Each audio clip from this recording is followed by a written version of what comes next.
Hello, friends. Aunt Kiri here, reading part 3 of The Magic Finger. Roald Dahl's The Magic Finger, illustrated by Quentin Blake, part 3. "No, no, no," called out Mr. and Mrs. Gregg both together. "Don't shoot, please don't shoot." "Why not?" said one of the ducks. It was the one who wasn't holding a gun. "You're always shooting at us." "Oh, but that's not the same," said Mr. Gregg. "We're allowed to shoot ducks." "Who allows you?" asked the duck. "We allow each other," said Mr. Gregg. "Very nice," said the duck, "and now we are going to allow each other to shoot you."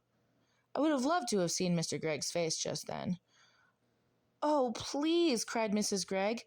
"My 2 little children are up here with us. You wouldn't shoot my children." "Yesterday, you shot my children," said the duck.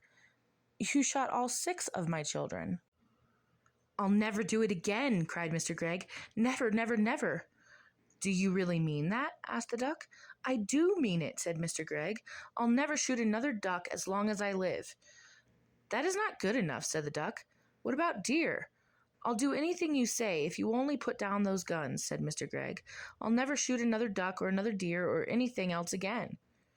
"Will you give me your word on that?" said the duck. I will," said Mr. Gregg. "Will you throw away your guns?" asked the duck. "I will break them into tiny bits," said Mr. Gregg, "and never again need you be afraid of me or my family." "Very well," said the duck. "You may now come down. And by the way, may I congratulate you on the nest. For a first effort, it's pretty good." Mr. and Mrs. Gregg and Philip and William hopped out of the nest and flew down. Then, all at once, everything went black before their eyes and they couldn't see. At the same time, a funny feeling came over all of them, and they heard a great wind blowing in their ears.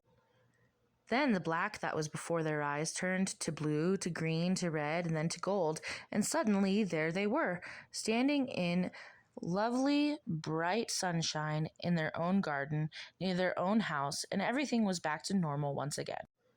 "Our wings have gone," cried Mr. Gregg, "and our arms have come back. And we're not tiny anymore," laughed Mrs. Gregg. "Oh, I am so glad." Philip and William began dancing about with joy.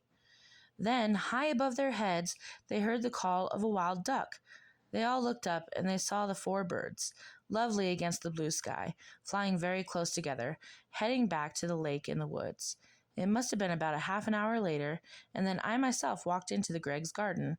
I had come to see how things were going, and I must admit I was expecting the worst. At the gate I stopped and stared. It was a queer sight.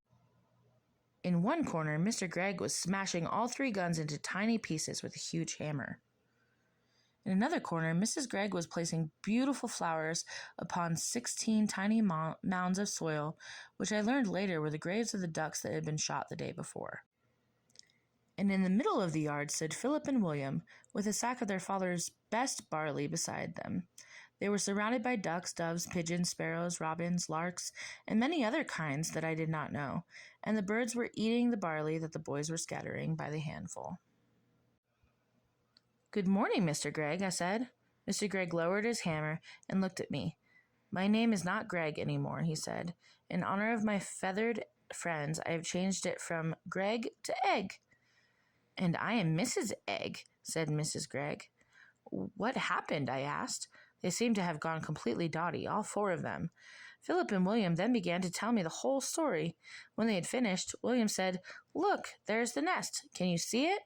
Right up in the top of the tree. That's where we slept last night. I built it all myself," Mr. Egg said proudly. "Every stick of it." "If you don't believe us," Mrs. Egg said, "just go into the house and take a look at the bathroom. It's a mess." "They filled the tub right up to the brim," Philip said. "They must have been swimming around in it all night. And feathers everywhere." "Ducks like water," Mr. Egg said. "I'm glad they had a good time." Just then, from somewhere over by the lake, there came a loud bang. "Someone's shooting," I cried. "That'll be Jim Cooper," Mr. Egg said. "Him and his 3 boys. They're shooting mad. Those Coopers are the whole family." Suddenly, I started to see red. Then I got very hot all over. Then the tip of my finger began tingling most terribly. I could feel the power building up and up inside me. I turned and started running towards the lake as fast as I could. "Hey," shouted Mr. Egg. "What's up? Where are you going?" "To find the Coopers," I called back. "But why?" "You wait and see," I said. "They'll be nesting in the trees tonight, every one of them." Well, that is the end of that short and silly book. If you liked this, like and follow me. And also check out my YouTube channel, Aunt Kiri Storytime. I'll be continuing with the Roald Dahl's collection.